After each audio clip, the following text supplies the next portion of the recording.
siin alati olid suvel ju õuerühmad olid ja millegi pärast siis koputati uksele ja tee lahti noor tüdruk ja siis mingi kamp selliseid pikajuukselisi ukse taga.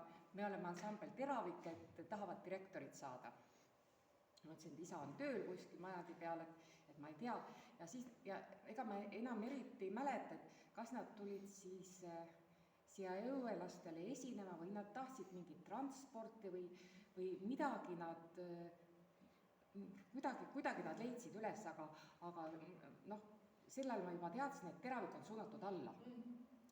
Seda laulu ma teadsin juba, nii et kui nad ütlesid, et ansambel Teravik, siis ma teadsin juba, mis see on, aga niimoodi nägusid, aga kindlasti nad on siin Kuremaal käinud, jah.